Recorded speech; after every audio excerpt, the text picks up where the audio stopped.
Vamos a Brasília? Reviravolta no caso do deputado estadual Fernando Francischini, do União do Paraná. Yasmin Costa, ao vivo com a gente agora. Boa noite para você, Yasmin. Como que foi a votação da segunda turma do STF? Conta pra gente. Conto sim, Kalina. Boa noite para você e a todos que nos acompanham aqui no Jornal Jovem Pan. 3 votos a 2 pela derrubada da decisão do ministro Cássio Nunes Marques, que devolveu o mandato do deputado estadual Fernando Francischini. Inclusive, essa foi uma decisão que ocorreu há pouco e os ministros ali, o ministro Cássio Nunes Marques, ele voltou a defender o argumento de que o Tribunal Superior Eleitoral, quando cassou o mandato de Fernando Francischini, se equivocou ao equiparar a internet aos meios de comunicação tradicional para que houvesse, inclusive, essa cassação. A gente separou um trecho desse julgamento que eu lembro aconteceu hoje para a gente acompanhar agora. Em razão do caráter especialmente peculiar dos atos judiciais emanados do Tribunal Superior Eleitoral, os quais regem normativamente todo o processo eleitoral, é razoável concluir que a Constituição também alberga uma norma, ainda que implícita, que traduz o postulado da segurança jurídica como o princípio da anterioridade ou anualidade em relação à alteração da jurisprudência do TSE. Assim, as decisões do Tribunal Superior Eleitoral, que no curso do pleito eleitoral ou logo após o seu encerramento impliquem mudança de jurisprudência e dessa forma repercutam sobre a segurança jurídica, não têm aplicabilidade imediata ao caso concreto e somente terão eficácia sobre outros casos no pleito eleitoral posterior. Pois é, Kalina, quem abriu divergência foi o ministro Edson Fachin, que foi acompanhado por Ricardo Lewandowski e Gilmar Mendes. No seu voto, Edson Fachin argumentou o seguinte, que os ataques do deputado às urnas não teriam impacto, teriam sim, na verdade, um impacto capaz de levá-lo à perda do mandato e disse, inclusive, que a decisão do ministro Cássio Nunes Marques foi uma decisão equivocada, porque essa não poderia ser uma decisão individual, e sim uma decisão coletiva de todo o plenário. A gente também separou esse trecho do voto do ministro Edson Fachin. Vamos acompanhar. Nos termos do parágrafo 1º do artigo 5º da conhecida Lei 9882/99, portanto, por força de lei, entendo que a atribuição para examinar o referendo seria do plenário do Supremo Tribunal Federal. Pois é, com a decisão de hoje da segunda turma, volta a valer o entendimento do TSE. O deputado Fernando Francischini volta a ser cassado e fica inelegível por 8 anos. Vamos lembrar, ele foi condenado por divulgar informações falsas com relação às urnas eletrônicas nas eleições de 2018. E a gente lembra, inclusive, que tem um julgamento que começou ontem, na madrugada de ontem, em plenário virtual, para analisar um recurso que foi apresentado por um dos suplentes do deputado Fernando Francischini, também argumentando essa decisão do ministro Cássio Nunes Marques. E há um entendimento, não há, na verdade, um entendimento aqui se esse julgamento vai acontecer, porque o ministro André Mendonça, ele pediu vista, mas com a decisão de hoje da segunda turma do Supremo Tribunal Federal, há também uma possibilidade desse julgamento em plenário virtual não acontecer mais, porque alguns ministros podem argumentar que o objeto foi perdido porque já houve uma decisão que derrubou a liminar de Nunes Marques, viu, Kalina? Bom, Yasmin, diante dessa decisão do Supremo, qual foi a reação do Palácio do Planalto? Reação imediata, Kalina. Hoje o presidente Bolsonaro ele teve um evento aqui no Palácio do Planalto a respeito da vida, contra o aborto. E no discurso dele, ele usou esse discurso para falar somente dessa questão da derrubada da decisão do ministro Nunes Marques, que cassou novamente o mandato de Fernando Francischini. O presidente Bolsonaro se disse indignado com tudo que está acontecendo do outro lado da Praça dos Três Poderes, como ele sempre se refere ao Supremo Tribunal Federal. A gente separou um trecho dessa fala do presidente Jair Bolsonaro. Vamos acompanhar. Quando é que você fica indignado? Quando você vê um brutal ato de injustiça. E não interessa contra quem seja esse ato de injustiça, nós temos que nos indignar. Enquanto aqui a gente está num evento voltado para fraternidade, amizade, amor, compaixão. Aqui, do outro lado da Praça dos Três Poderes, uma turma do Supremo Tribunal Federal, por 3-2, mantém a cassação de um deputado acusado em 2018 de espalhar fake news. Esse deputado não espalhou fake news, porque o que ele falou na live, eu também falei para todo mundo, que estava havendo fraude nas eleições de 2018.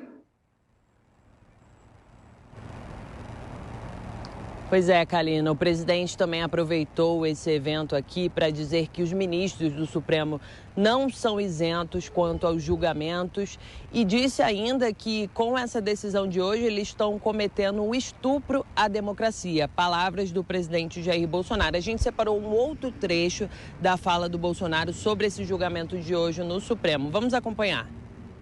Para mim é muito mais fácil eu estar do outro lado. Muito mais fácil, Tony de Paula, Carla Zambelli. Muito mais fácil. Tem a família toda perseguida, até a esposa processada. Canalhas! Processar a minha esposa, vem pra cima de mim, se são homens. É isso aí, agora os nossos comentaristas. Comigo hoje aqui no estúdio, Ricardo Salles, também Rodrigo Constantino e Miguel Daúde. Sejam bem-vindos ao Jornal Jovem Pan desta terça-feira. Começo com o Ricardo Salles, que está aqui ao meu lado. Ricardo Salles, vale lembrar, né? Vamos lembrar que, na verdade, este julgamento foi o primeiro que equiparou plataformas digitais com meios de comunicação. E aí abriu caminho para novas punições, como a gente já vem acompanhando, envolvendo políticos e as tais fake news. Qual a sua opinião a respeito de todo esse cenário e, principalmente, atualmente, se manifestar pelas redes sociais para um político traz mais ônus ou bônus? Bom, boa noite, Kalina, aos demais, o Rodrigo, o Daúde. Veja, há um princípio básico no direito que é você não retroagir as normas para que alcancem algo que à época não era irregular ou não havia previsão legal ou que não havia jurisprudência nesse sentido. E o argumento do Francisquini, utilizado no recurso ao Supremo Tribunal Federal e que foi acolhido pelo Nunes Marques, pelo ministro Cássio, é um argumento correto. Ou seja, na época, em 2018, essa visão, essa maneira de se enquadrar os fatos não era considerada crime, não era considerada sequer um motivo para impugnação de candidatura. Então, você não pode criar uma norma hoje para atingir um fato que já passou. A norma, quando criada, ela passa a ter efeitos dali por diante, salvo se essa norma for para beneficiar a parte. Aí ele pode invocar, eventualmente, em certos casos, que a norma retroaja em melius, ou seja, para melhor, né? Então, o que ocorre nesse caso é que a interpretação do Cássio quer, me parecer, mais adequada. Independentemente disso, a questão que se põe é qual é o risco que correm todo e qualquer deputado hoje ou político em se manifestar nas redes sociais. É ter a análise dos fatos, de certa forma, moldada ou modulada para fazer caber no enquadramento jurídico que o prejudique. E isso é algo que vai contra, isso sim, vai contra o Estado Democrático de Direito. Você pegar um fato, lapidar esse fato, criar uma narrativa sobre esse fato para enquadrá-lo dentro de uma norma e, com isso, poder ter consequências jurídicas. Nós estamos assistindo isso reiteradamente, que é você ter justamente uma flexível análise, um flexível enquadramento dos fatos à norma. E depende muito também quem é a parte que está sendo enquadrada. Portanto, essa é uma situação para ser vista com muito cuidado em todo o Brasil, em qualquer instância, em qualquer local.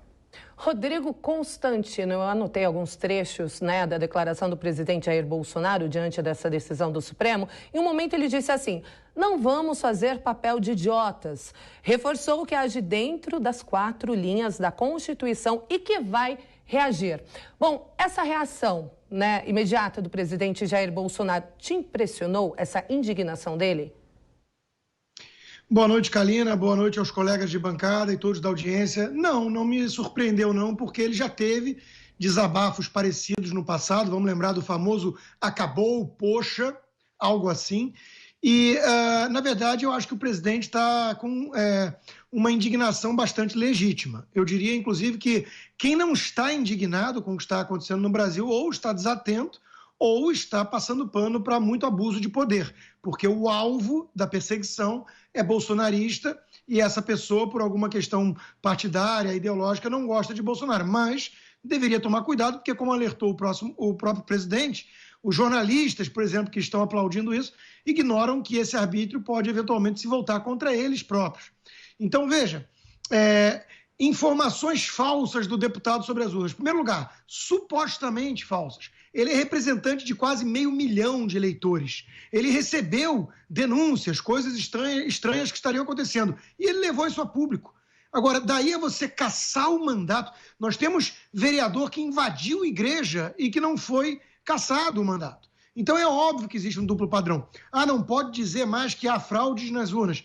Essa afirmação é fake news e passível de punição dessa natureza. Tem uma deputada do PT que esses dias disse que houve fraude em 2018, Érica Cocai. Nada aconteceu. Então esse duplo padrão, esse um peso, duas medidas a que falava, que se referia ao Salles, é evidente para todo mundo também. Então o presidente está fazendo um alerta. Se nós não reagirmos de alguma forma, o Brasil poderá ver no tapetão, né, um destino venezuelano. Porque, veja, nós vamos comentar mais à frente, mas a realidade é que nós temos um ex-presidente condenado por 9 juízes diferentes que está solto por uma questão de CEP, como disse o próprio presidente. E nós temos o juiz que o prendeu, que não pode ser candidato por causa de CEP, por causa de domicílio eleitoral. Está tudo muito estranho. Agora, Miguel Daúde, será que essa reação forte do presidente, como nós vimos agora há pouco, se justifica pelo fato de que ele se preocupe com a própria situação eleitoral diante dessa decisão do Supremo, agora que era do Tribunal Superior Eleitoral, agora chancelada pelo Supremo Tribunal Federal? Será que o próprio presidente Bolsonaro se preocupa com a possibilidade de que a candidatura dele também seja alvo de uma ofensiva jurídica? Afinal de contas, ele vocaliza um discurso muito parecido com o do deputado cassado agora, Fernando Francischini, né? O próprio presidente falou isso, falou, eu penso como ele, como o Francischini. Será que isso reflete uma preocupação de Bolsonaro com a própria candidatura à reeleição, Daúde? Boa noite. Boa noite, Brau. Boa noite, Constantino, Kalina, Salles. O Constantino e o Salles colocaram muito bem a questão jurídica e o enfoque desta decisão. Eu concordo plenamente com eles, eu acho que o deputado não deveria ser cassado, dadas as questões legais. Eu não estou aqui dizendo as questões ideológicas ou partidárias, as questões legais. Mas o que a gente depreende dessa situação, Brau, é que nós temos aí uma linha divisória a partir de agora em relação a esse tipo de comportamento. Quer dizer, o Supremo não fez uma votação ou uma condenação técnica, isso é evidente, poderia ter outro posicionamento, tanto que foi 3-2, né? Há uma dúvida em relação à questão jurídica. A revolta do presidente, com toda razão, a sua indignação, é exatamente em função disso. Quer dizer, a partir de agora, é evidente que vai haver um certo rigor do Tribunal Regional Eleitoral em relação a determinados depoimentos, a determinados comportamentos. Então, essa situação, ela pode, sem dúvida nenhuma, como eu sempre digo, esgarçar, né, essa tensão que nós estamos tendo em relação ao presidente e ao Tribunal Regional Eleitoral. Eu não vou aqui, eu concordo, né, eu acho que o presidente tem razão nas suas palavras, mas as suas palavras são fortes, são palavras que chamam muito atenção e que levam a uma provocação muito grande. Então, como costuma-se dizer, nós estamos no campo de guerra. E aí tudo pode acontecer diante desse fato, porque esse fato, Brau, é emblemático, né? Não vou aqui analisar a questão jurídica ou não, ele é emblemático para que nós possamos entender o que virá daqui para frente até as eleições.